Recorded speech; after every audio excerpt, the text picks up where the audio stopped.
Didn't cry when my sister sent the group chat message. I didn't even screenshot it to send to my friends.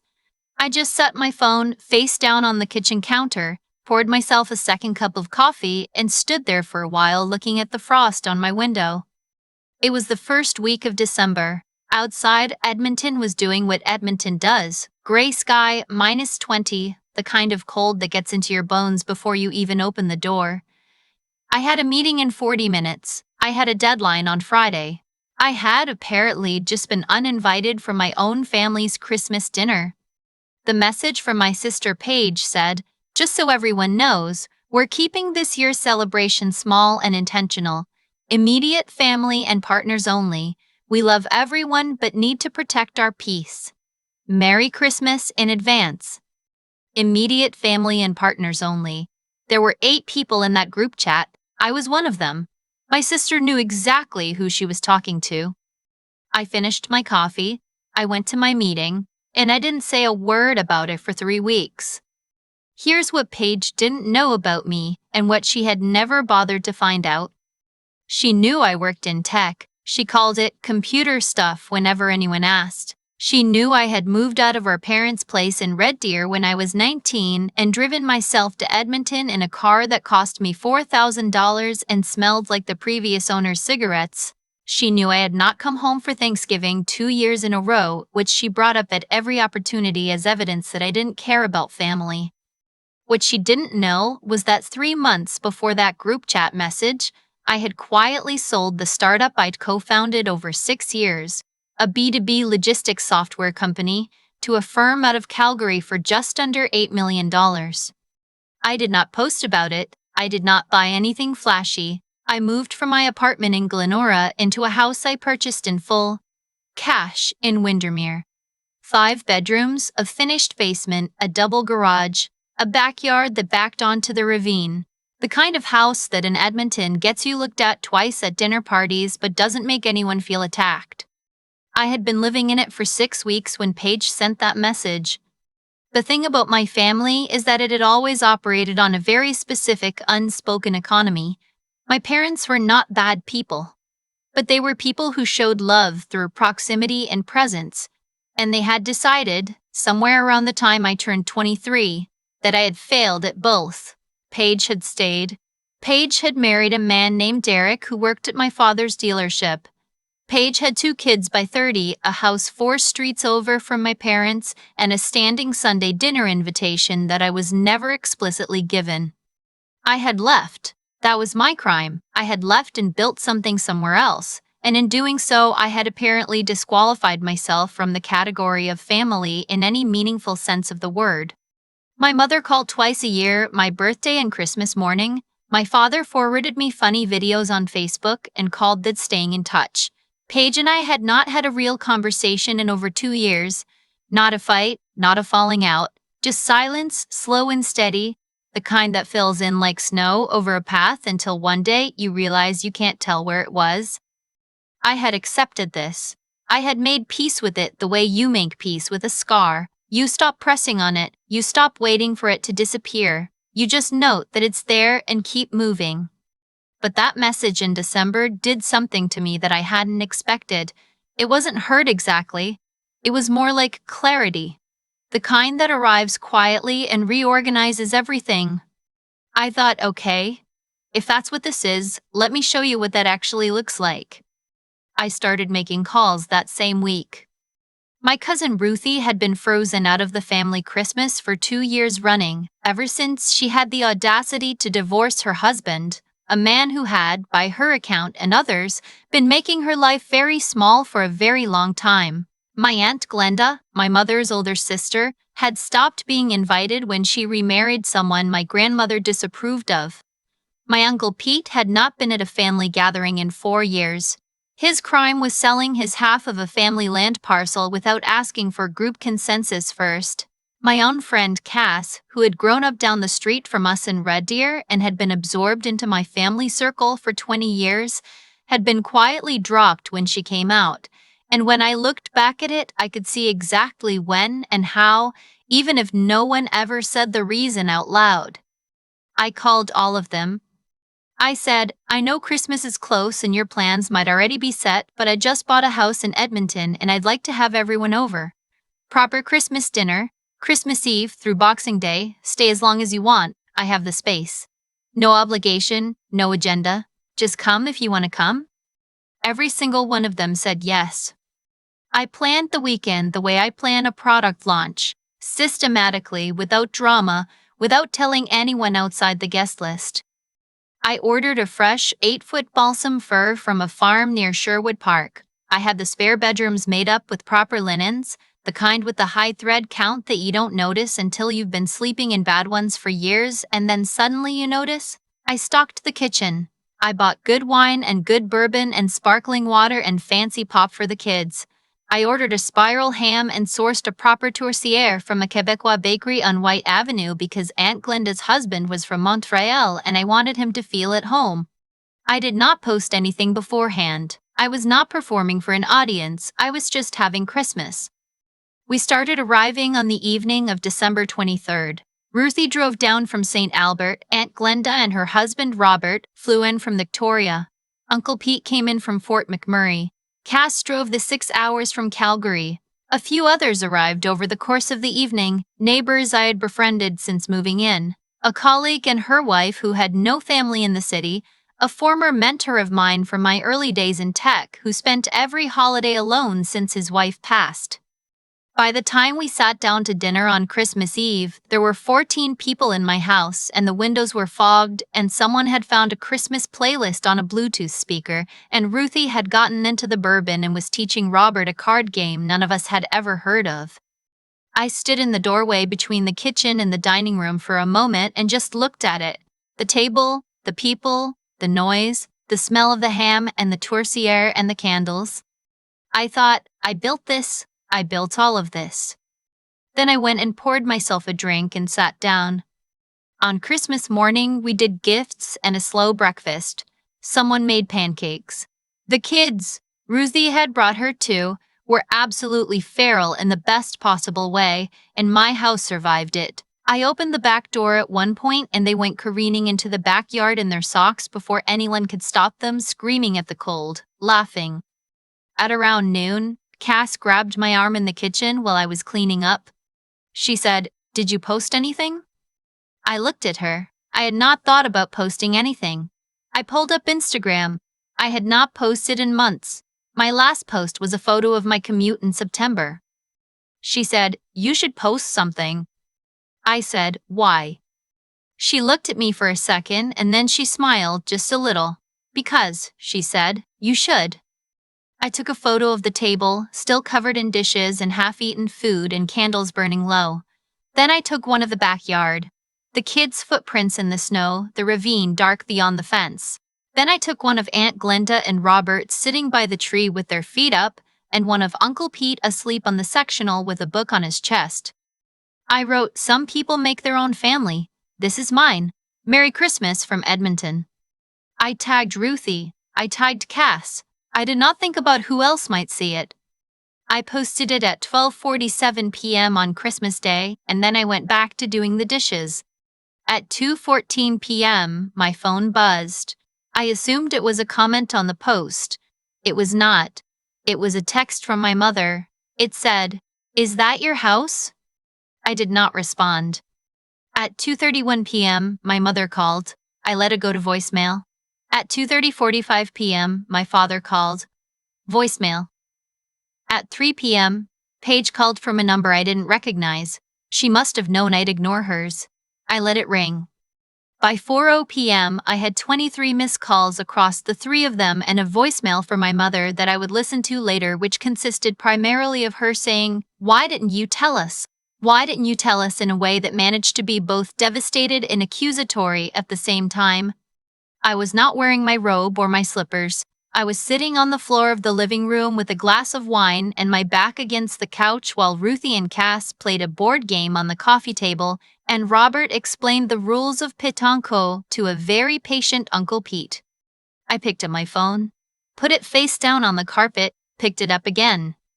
At 4:23 p.m., Paige sent me a text that said, "I can't believe you would do this on Christmas. You know exactly what you're doing." At 4:24 p.m., she sent another, "Mom is crying." At 4:25 p.m., "Dad wants to come over. What is your address?" I read those 3 texts and I set my phone down again. I looked at the room. Ruthie was arguing cheerfully about whether she'd counted her points wrong. The kids were building something out of couch cushions in the corner. Aunt Glenda caught my eye from across the room and raised her glass slightly, just a small gesture, nothing dramatic, and I raised mine back. I typed back to Paige, "Merry Christmas." Then I put my phone in my coat pocket in the front hall and left it there for the rest of the night. They showed up anyway. My doorbell rang at 6:47 p.m. The security camera on my porch showed my father's truck in the driveway. The silver F-150 he had driven for as long as I could remember, the one with the dealership plate frame on the back. My mother was in the passenger seat. Paige and Derek were in Derek's Jeep behind them. I stood at my front door for a moment. The sound of my house was warm behind me, voices, music, the tail end of someone's laugh. The cold from the door seeped, and even without opening it, I opened it. My father stood on my porch steps in his good winter coat. He looked at the house, really looked at it, and something moved across his face that I did not have a name for. Then he looked at me. He said, "You should have told us." I said, "I didn't know I had to." My mother, from behind him, "We're your family." I said, "I know." There was a long pause. Somewhere behind me, Ruthie's voice rose and fell in the middle of a story and someone laughed. My father glanced past my shoulder toward the sound of it. He said, "Is your Aunt Glenda in there?" I said, "Yes." His jaw tightened. He and Aunt Glenda had not spoken in 3 years, something to do with the land, the same parcel that had cost Uncle Pete his standing, a dispute that had calcified into a silence so old no one could quite remember the exact shape of the original wound. He said, "We thought maybe we could come in, have a plate, it's Christmas." I looked at him. I looked at my mother. I looked at Paige, who was standing at the bottom of the porch steps with her arms crossed and her chin up in that particular way she had, the way that meant she had already decided how this was going to go. I said, "I'm going to be honest with you. I planned this Christmas for people who didn't have somewhere to go. It's not the right night for a bigger conversation." My father said, "We just want to come in." I said, "I know, but tonight isn't the right time." My mother looked like she might cry. Paige looked like she might not stop herself from saying something she would and would not regret. Derek put his hand on her arm. My father said quietly, looking at the house again, "You bought this." It was not a question. I said, "Yes." He nodded slowly, like he was adjusting something internal. He had not known. None of them had known. I had not told them about the sale, had not told them about the house, had not told them about a house, had not told them about any of it because they had not asked. They had not asked about my life in any meaningful way in longer than I could accurately remember. My father said, "We'll talk after the holidays." I said, "Okay." He turned and walked back toward the truck. My mother followed, and the look she gave me on the way past was complicated enough that I still think about it, grief and pride and something that might have been guilt, all running together the way colors do when they're still wet. Paige was the last one at the bottom of the steps. She looked at me for a long moment. She said, "You did this on purpose." I said, "I had Christmas at my house." She said, "You posted it." I said, "Yes." She said, "You knew we'd see it." I looked at her. My little sister, who had stayed, who had built her life 4 streets over from my parents and called it closeness, who had sent a group chat message in December that had reorganized something in me.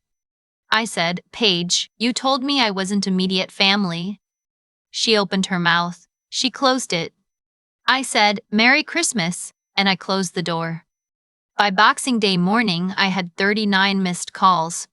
I listened to most of the voicemails while I made coffee. My mother, 3 times. Paige, twice. 2 from numbers I didn't recognize that turned out to be Derek's parents, who had apparently been told a version of events that positioned me as having deliberately humiliated the family.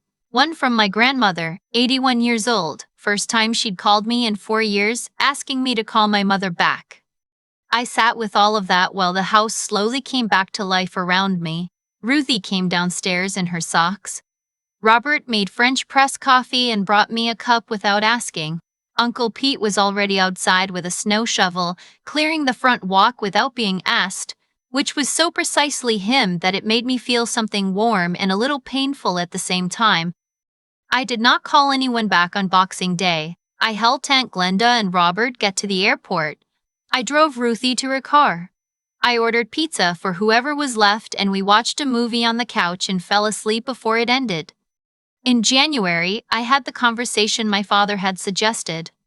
We met for coffee at a Tim Hortons on Gates Avenue, which felt appropriately Red Deer, the kind of place where the lighting does not allow for drama.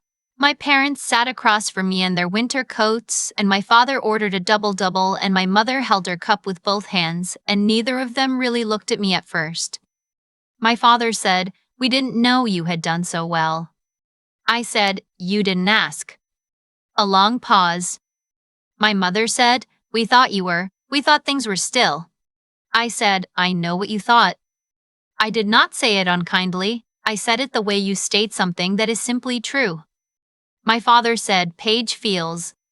I said, "I know what Paige feels." Paige made it clear in December. He nodded. I said, "I'm not angry. I want you to understand that. I'm not sitting here wanting an apology. I'm sitting here because you're my parents and I think we should be honest with each other about what has actually been happening."